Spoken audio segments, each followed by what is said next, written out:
Ayah, kenapa ayah pergi sebegitu cepatnya? Amel belum sempat bilang makasih, belum sempat lunasin semua harapan ayah. Ibu, Nina takut. Bu, sekarang siapa yang bayarin kuliah Nina? Shoot sayang, jangan takut, Allah masih ada. Kita masih saling punya, ibu gak akan biarin kalian sendiri. Tapi bu, kita mau makan apa? Utang-utang ayah juga masih banyak. Gimana kita jalan semuanya? Ibu janji kita bakal cari jalan, tapi sekarang kita doakan ayah dulu ya. Itu yang paling penting sekarang. Semoga ayah mendapatkan tempat terbaik di sisinya. Amin. Aku udah coba mikir bu, tapi jalan keluar tuh nggak ada. Nina kuliah, biaya hidup naik, tabungan kita juga udah nggak ada.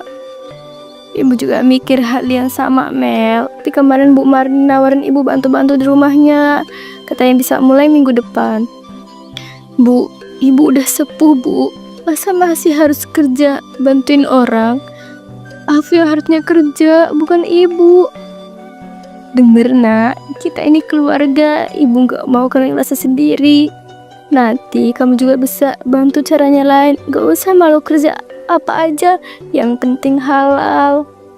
Aku janji bu, aku gak akan tinggal diam, aku bakal lakukan apapun supaya kita gak diremehkan.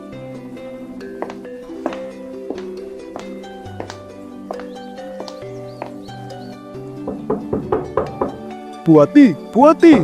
Woi, Buati, cepat bukain pintunya sekarang. Saya itu mau tagih utang.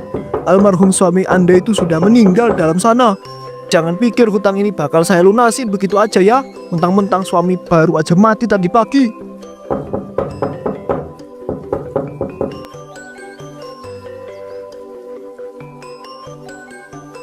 Pak Dorman, saya mohon maaf Pak, ini masih masa berkabung. Jenazah suami saya baru aja dikubur tadi siang. Kami tahu soal utang itu Pak, tapi beri kami waktu. Kami bahkan belum tahu mau makan apa besok. Itu anak siapa? Cantik juga. Adik kamu ya? Dia anak saya Pak, baru semester 2. Saya kasih waktu 1 bulan. Kalau gak bisa bayar, ya dia saya ambil biar jadi istri saya. Enggak Kak, aku enggak mau. Tolong jangan biarin dia ambil aku. Pak, jangan seenaknya ngomong gitu. Kamu kan barang dagangan. Ya Allah, lindungi anak-anakku. Jangan biarkan orang zori itu kenan. 1 bulan, 1 sen pun gak kurang. Atau saya datang lagi bawa surat nikah. Pak Dorman pergi dengan langkah congkak. Amel, Nina dan ibunya hanya bisa diam, tak berkutik. Kak, aku takut banget. Kenapa hidup kita jadi kayak gini, Kak? Jangan nangis lagi ya. Kakak di sini, kakak nggak akan biarin kamu dijahatin siapapun. Tapi kita nggak punya siapa-siapa, Kak. Kak, ayah udah nggak ada. Ibu juga kelihatan bingung.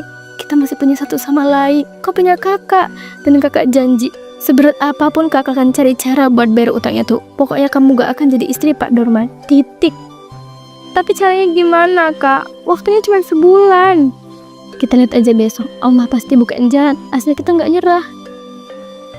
Keesokan harinya Amel berjalan menyusuri jalan setapak desa. Wajahnya penuh dengan beban dan pertikaian. Tiba-tiba dirinya dipanggil oleh Rido, teman sekolahnya dulu. Mel, Amel ya? Kamu Amel kan?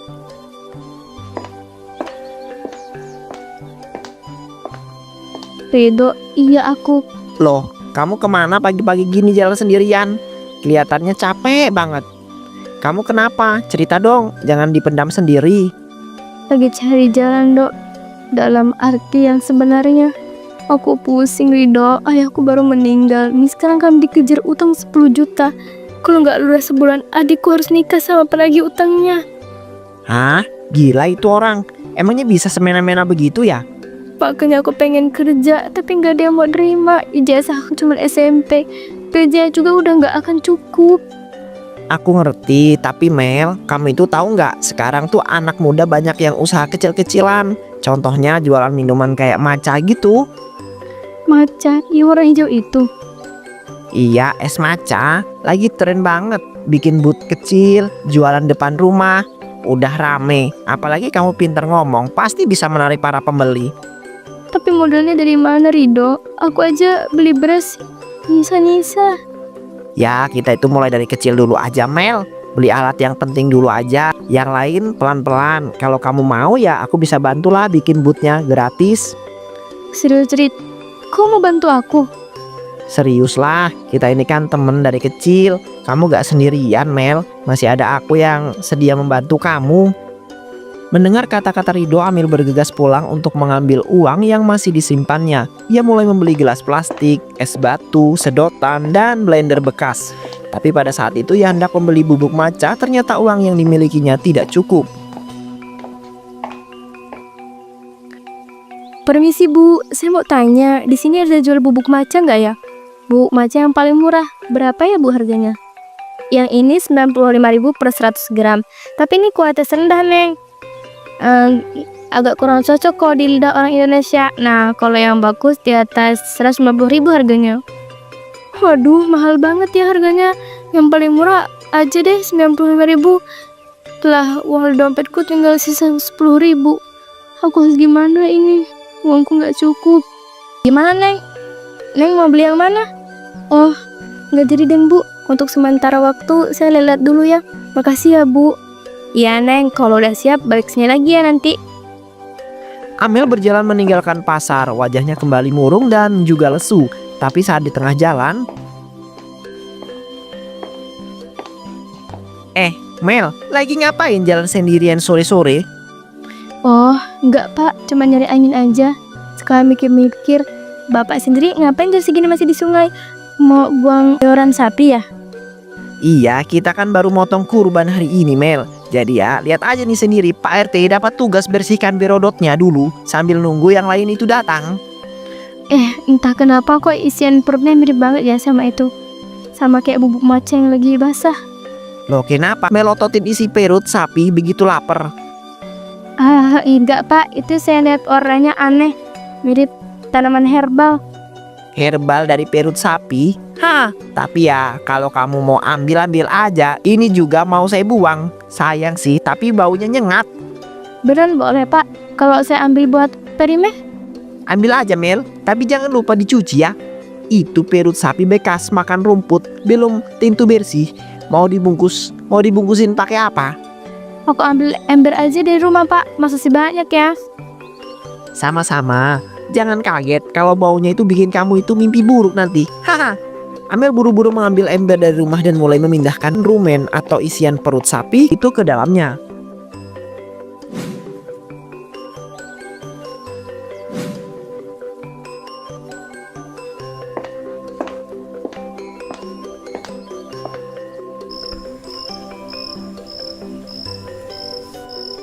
Warnanya pasarannya juga tinggal keringin, bersih, terus di blender. Dan biar bikin halus dan makin mirip dengan bubuk matcha.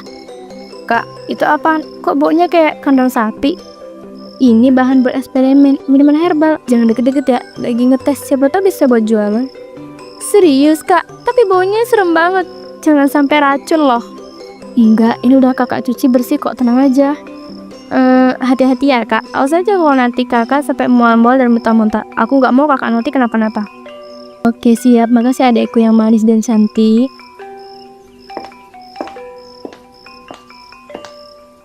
Setelah semalaman di blender dan diangin-anginkan, bubuk rumen yang menyerupai matcha pun sudah kering.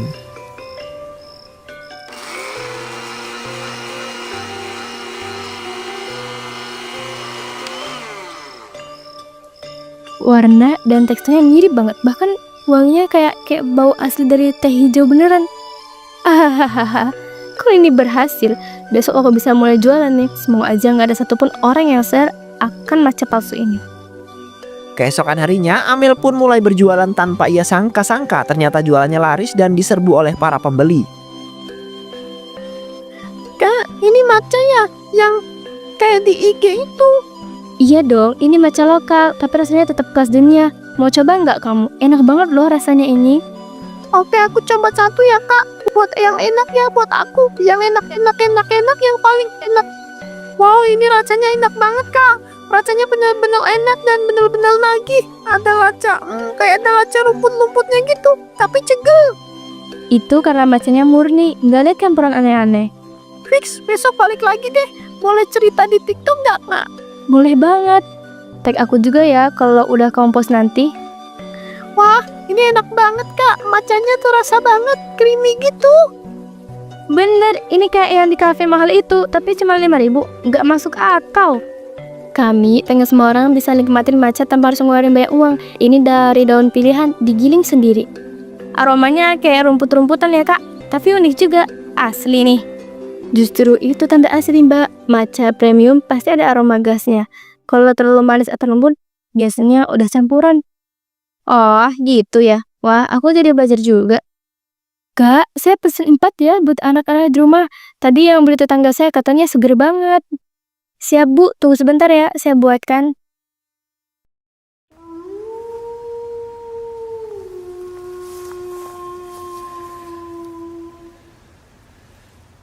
Ya Allah, lumayan banget uang hasil jualanku hari ini.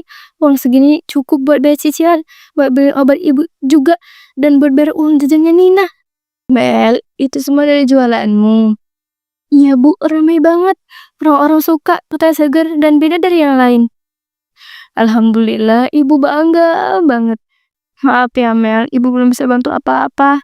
Malah ngerepotin kamu dengan adik. Jangan bilang gitu bu, ibu udah berjuang sekarang. Yang Amel yang bantu, kita harus kuat demi Nina. Ibu doain rezeki kamu berkah ya nak. Jangan pernah bohong dalam usaha, ya. Iya bu, insya Allah. Keesokan harinya booth kembali buka. Para pelanggan sudah mulai mengantri bahkan sebelum Amel selesai menata cup dan juga termos. Amel tersenyum dengan sangat bahagia. Oh, rame banget ini jualan si Amel. Mel, seriusan ini udah buka kemarin? Udah ramai kayak begini? Gila, ini bener-bener rame banget sih Mel. Ramainya kayak buka cabang franchise, merek terkenal di mana-mana. Iya dok, alhamdulillah gak nyangka bisa kayak gini. Wah, gila sih. Kamu keren banget Mel. Aku kira kamu itu masih ngumpulin modal. Ternyata udah jalan sejauh ini ya. Sebenarnya ini semua gara-gara kamu dok. Kalau bukan karena kamu dorong aku buat bangkit, mungkin aku masih nangis di kamar. Kamu emang tangguh Mel. Tapi ingat ya, yang penting halal dan aman buat para pelanggan. Aku yakin kamu itu bisa jaga itu Mel. Iya tentu, aku selalu jaga itu kok. Good. Kalau kamu itu butuh bantuan buat promosi online, kabarin aku ya. Aku bisa bantu bikin video juga kok. Serius? Wah, makasih banyak dok. Nanti aku kontak ya. Terus semua tahu, aku buat baca 3D peri sapi, apa mereka masih akan beli?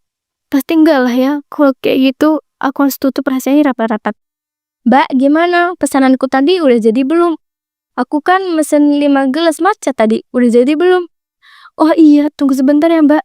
Saya buatin dulu. Ya, ternyata bubuk matchanya habis mbak. Kalau kayak gini, terpaksa deh saya tutup dulu. Loh, kok tutup sih mbak? Kenapa nggak beli aja bubuknya di warung?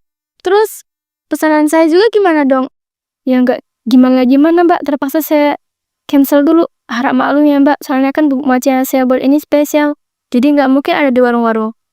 Ya, kok gitu sih? Mohon maaf ya mbak. Mohon maaf semuanya. Alih-alih membeli bubuk matcha yang sudah habis di warung, Amel justru malah mencari isian perut sapi di sungai. Aku yakin dari sekian banyak sapi dan hewan kurban yang dikurbankan kemana, pasti masih ada yang bisa aku manfaatkan untuk dijadikan bubuk matcha yang baru. Tinggal aku susurin sungai ini aja, pasti juga ketemu kok. Nanti ketemu. Tuh kan, ketemu. Akhirnya dapat juga stok buat jualan matcha besok. Tinggal dibelah terus, dimasukkan aja di dalam ember ini. Cuan, cuan, cuan, cuan, cuan. Saat Amel sedang membersihkan isi perut sapi, dia tak sadar jika Rido dan beberapa warga lainnya sedang datang untuk membuang sampah. Itu siapa ya? Itu kok kayaknya Amel deh.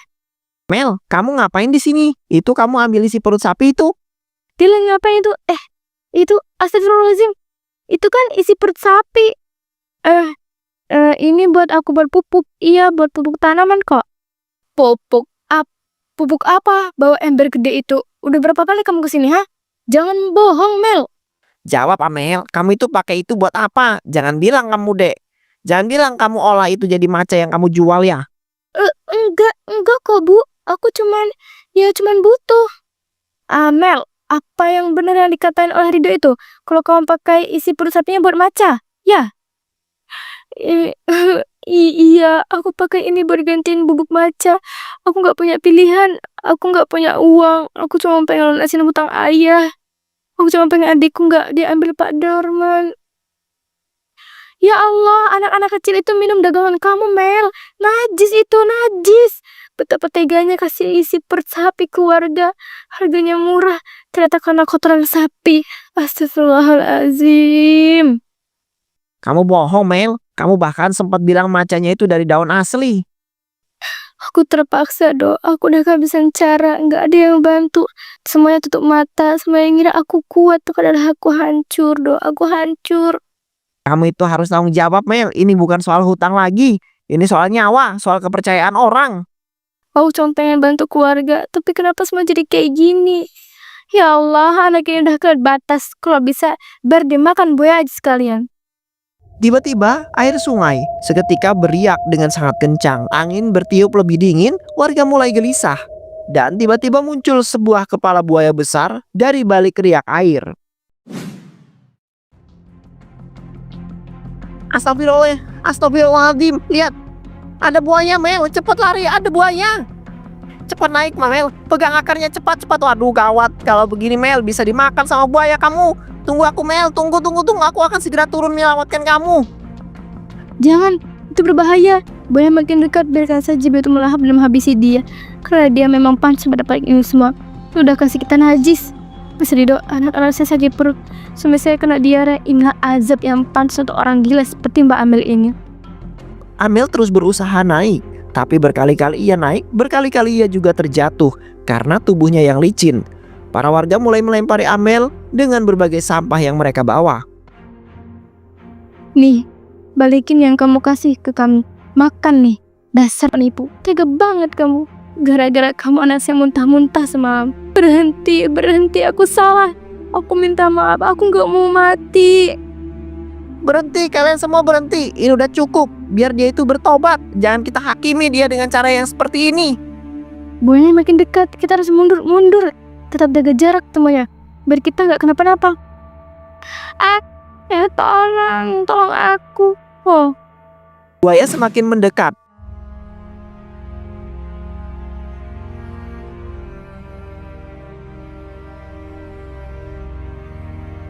Dan pada akhirnya meloncat menerkam kaki Amel. Amel berteriak dengan sekuat tenaga. Namun semua itu sia-sia karena buaya sudah mendapatkannya dan menyeret dia ke dalam sungai. Ya Allah, dia beneran dimakan buaya. Astagfirullahaladzim. Dia udah kena azab karena semua dosa dan perbuatannya.